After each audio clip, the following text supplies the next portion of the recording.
How's it going, everybody? Welcome back to another video, and today we're going diving with my friend Jordan. I'm sure you guys remember him. He's been in a bunch of my videos before, including both of the times that I've shot onos, some big ukus. We've also had some fire reef dives as well, and that's what we're going to be doing today. We're going to be setting out the dinghy that's also been featured in a couple of my videos, and we're going to go out, hit a bunch of reef zones, and try and get on some fish.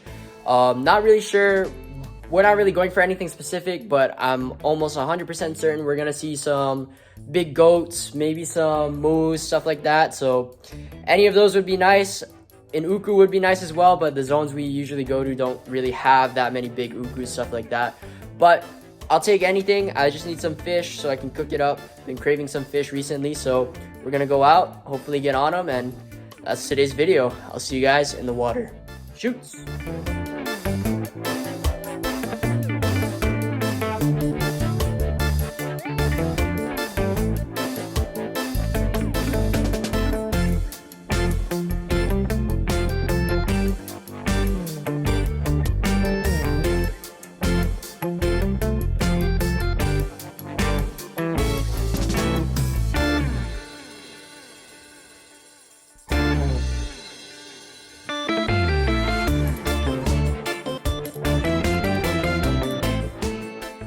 All right, here we go, guys. So first spot, Jordan makes a drop and a big speck uhu comes right up to him and he takes a shot. Tangles itself up in the hole a little bit, but here's Jordan right here extracting this thing. And this speck uhu might be the biggest one I've ever seen in my life. This thing was huge. Super curious too, it came right up to him. Right up to the end of his gun. These guys are super pretty too. Really cool looking fish. Yeah, first fish of the day, knocked down by Jordan. So we weren't having too much luck at that spot where he shot that uhu, so we moved. And I saw a bunch of fish on the bottom. Nothing really that I could make out from the surface. It was a little bit dirty. But I could tell there was a bunch of life down at the bottom, so I went down, kind of like a blind drop, and then started dusting. Jordan had said this spot has moose, so I was kind of keeping my eyes down just in case there was any moo around and throwing up some sand. And you can see that big munu that came right across in front of me. And I held off on shooting it because I wanted to see if anything else would come in.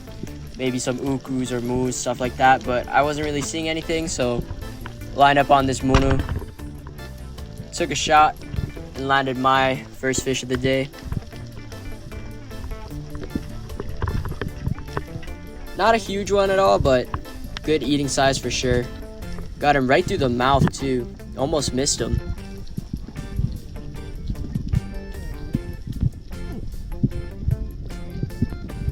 Yeah, nice size munu to start off the day.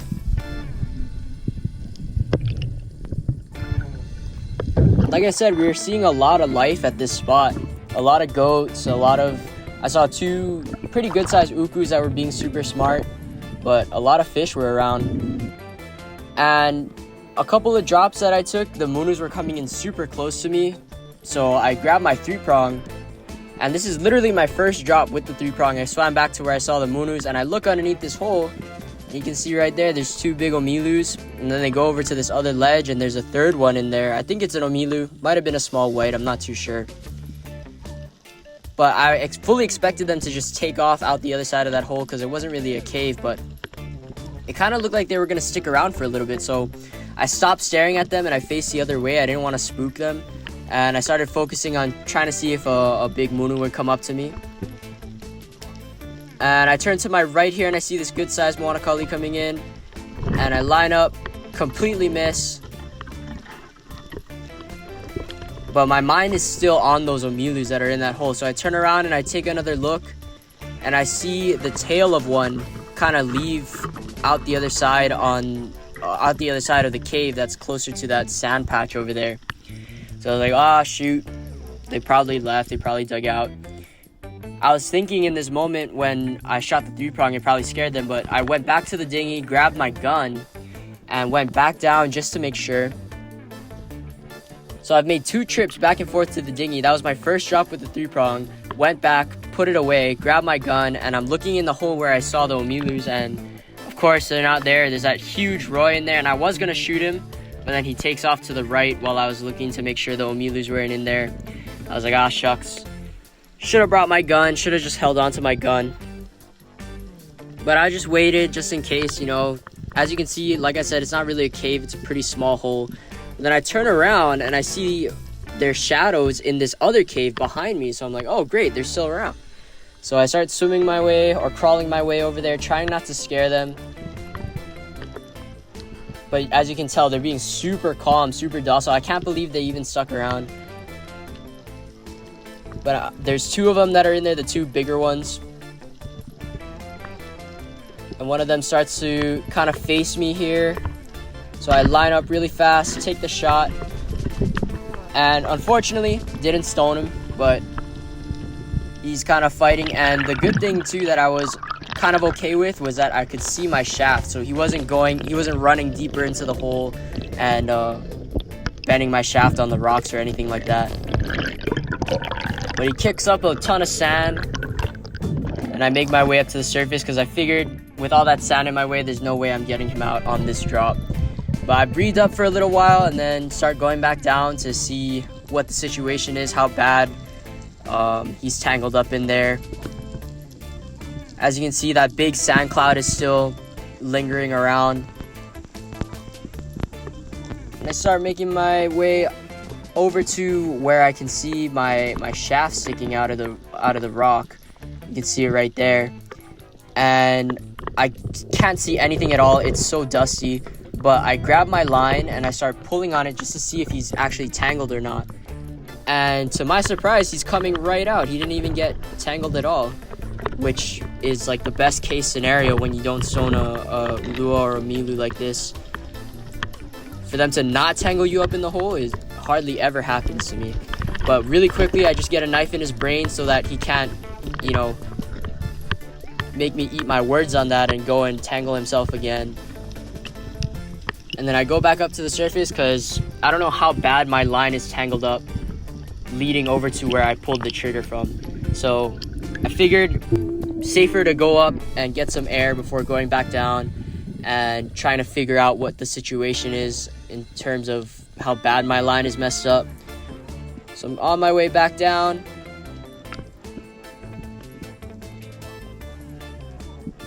You can kind of see from where I took the shot, I shot into the hole, so my line is all up underneath this ledge. But again, to my surprise, I just unravel it from there, and then I just pulled it all the way, and it wasn't tangled at all. Didn't get caught on anything.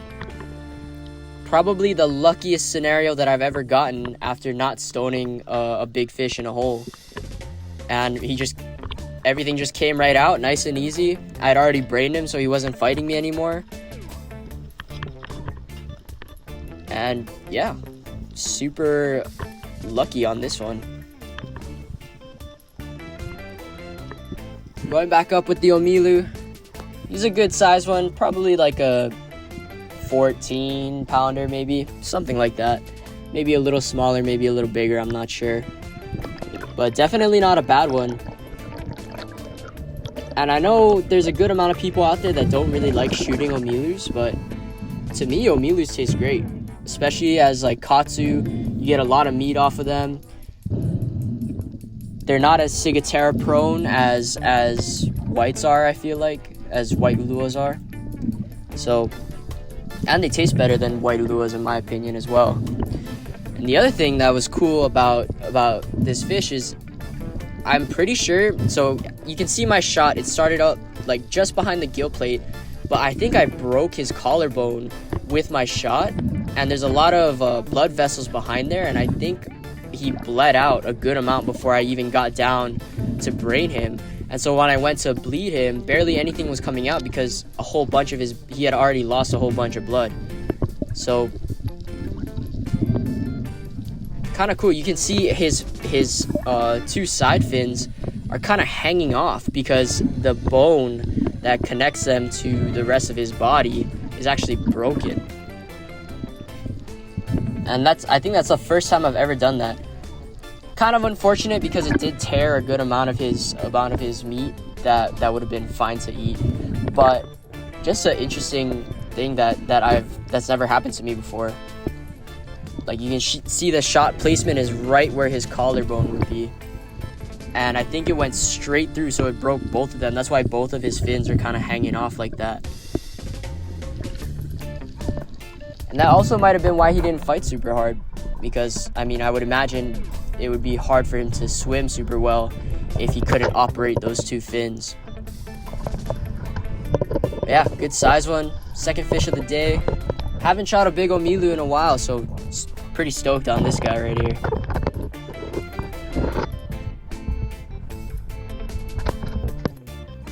So we dove around a little while longer at that spot, but didn't really see anything. Everything was kind of spooked. We had been diving there for a good amount of time already, so we left what was still around. We left him alone, moved to a different spot, and once again I spotted a nice pile of fish.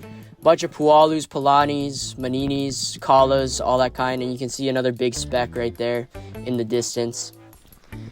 But on my way down, I spotted a really nice sized Moana cully. So I hit the bottom, and I look up, and immediately I can see him. There's also a bunch of small ukus around. I don't know if they're in this clip, but there's a bunch of small ukus around. Now this cully starts making his way over to my left. You can't see him yet, but he pops out right here. And so I line up, he's right in range, take the shot,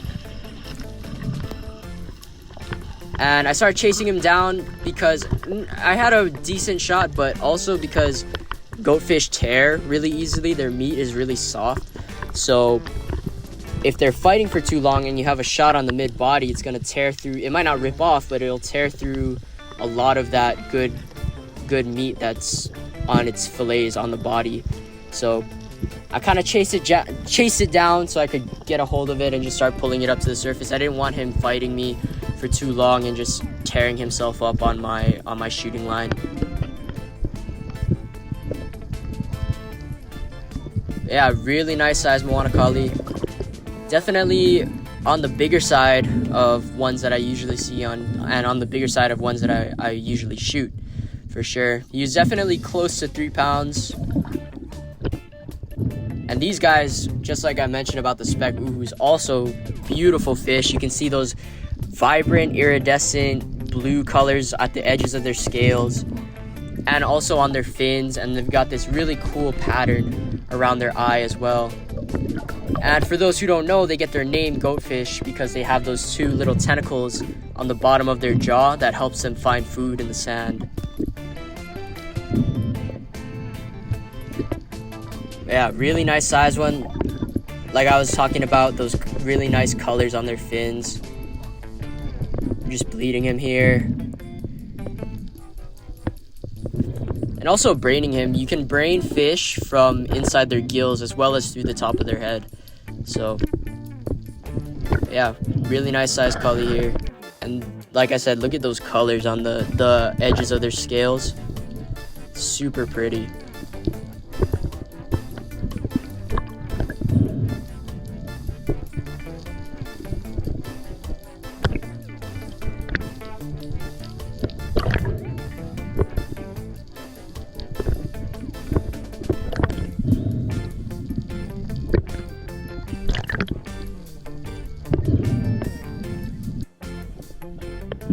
After that, same spot and pretty much the same exact place where I took the drop that I just took and shot the big cully.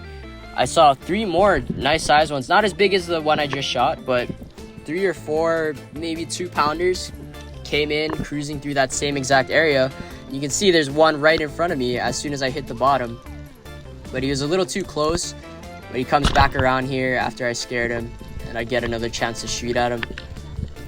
Take the shot, and this guy, I just grabbed the line and I started pulling him up because, like I said, I don't want him to be fighting my reel and pulling drag out of my reel. The sooner I can get him into my hands, the better. Especially this one, I hit him a little bit lower. But just in general, because like I said, you don't want to let them fight for too long. They'll rip up a bunch of their nice eating parts.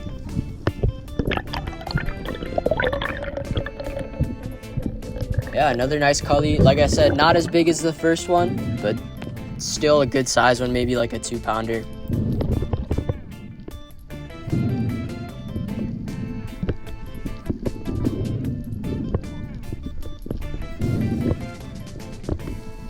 Just bleeding this one too.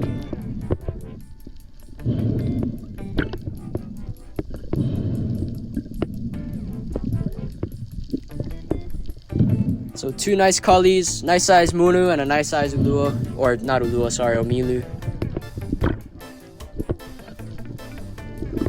Doesn't get much better than that. You can see this one actually, after I brained him and he was sitting around for a while, he turns like bone white. And he didn't stay this color, you know, once I got him out of the water and he was sitting around for a while.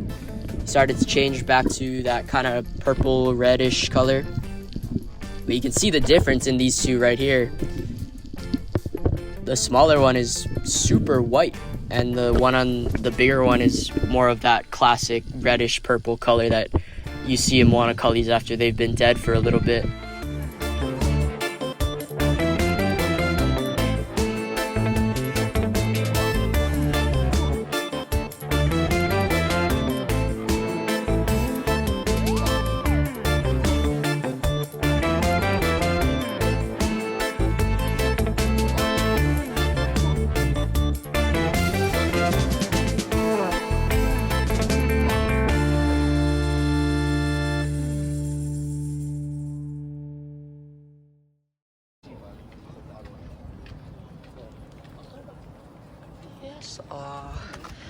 Nice omilu, cully.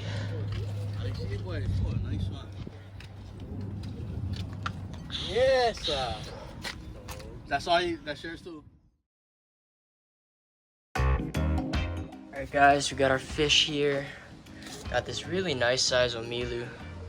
I want to say he's probably like maybe close to 15 pounds.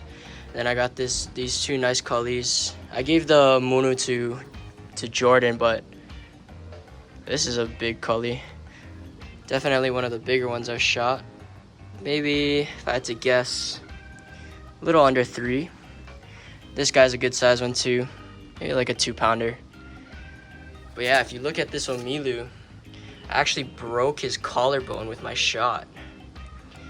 And that's why, so you see the entrance is here, but this is part of his bone sticking out, and then the line was able to get cut down to here. So this whole fin is like disconnected.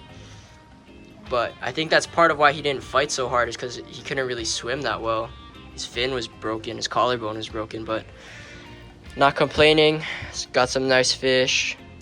I'm actually gonna clean up this one right now and cook it up. I just got back from the harbor, but I'm gonna clean up this guy, cook it, make it for dinner, and I'll make a little video out of that for you guys. But yeah, solid haul.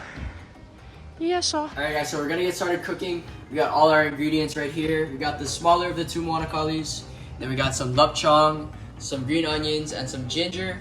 And we're gonna be doing a recipe that my friend Matt, you guys all remember Matt, the Uku man. He did this on my channel a few videos ago, probably like sometime during the summer, maybe a little bit before. But that's what we're gonna be doing today. It's basically like a steam bake kind of thing with lapchong. You guys will see, and you'll probably remember if you guys have seen that video. But yeah, we're gonna get right into it.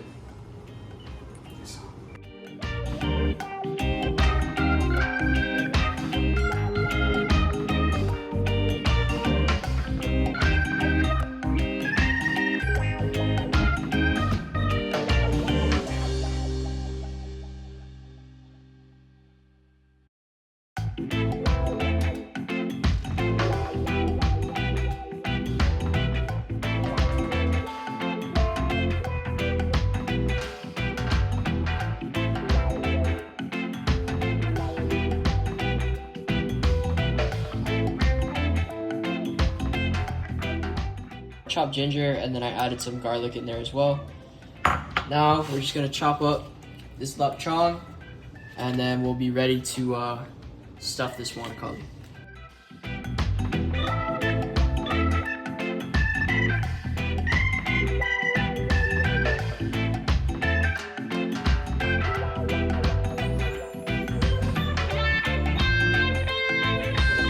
Wetsuits into this one probably.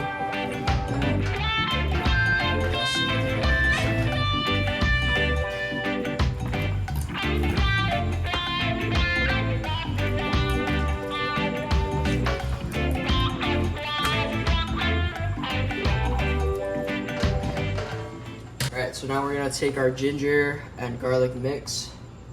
We're basically just gonna take a little bit at a time and just stuff that inside the cracks.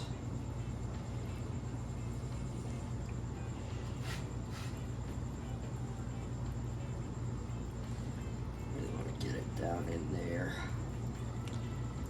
Like that. Alright, and then whatever you have left over, we're gonna put that inside here.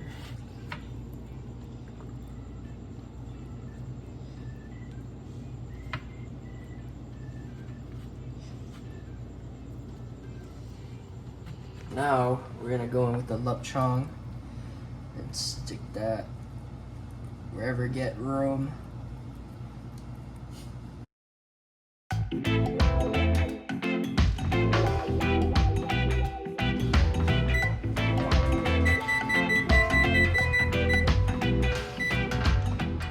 Some salt and pepper. Like that.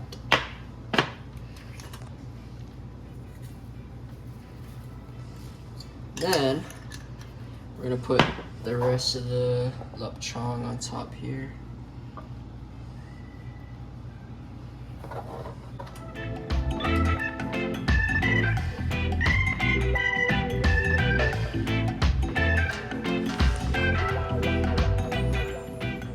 Just pouring a little bit of water around the fish. Not too much. Probably gonna want more than that though. But basically, we're pouring not a lot of water, just a little bit so that it also steams while it's baking, if that makes sense. But I'm gonna add a little bit more water and then we're gonna cover it. All right, now we're just gonna cover it up.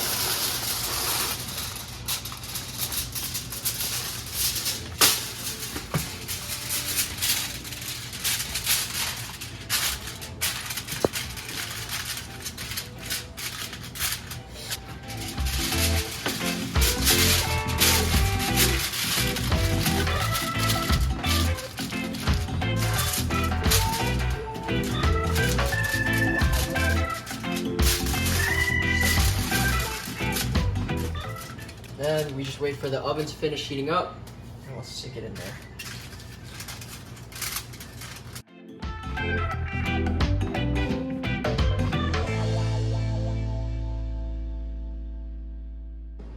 Put them in the oven, bro.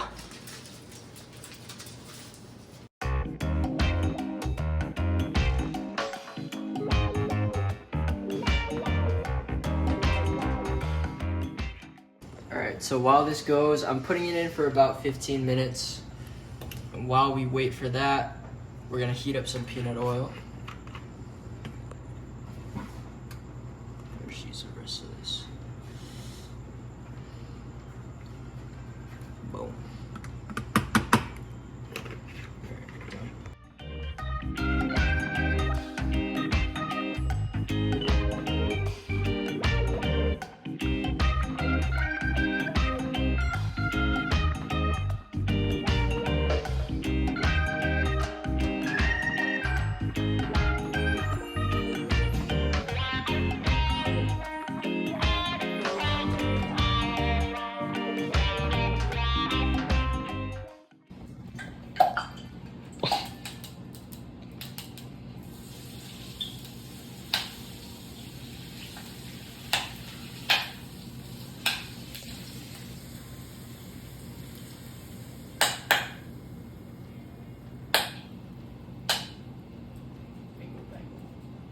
Why are you so far away?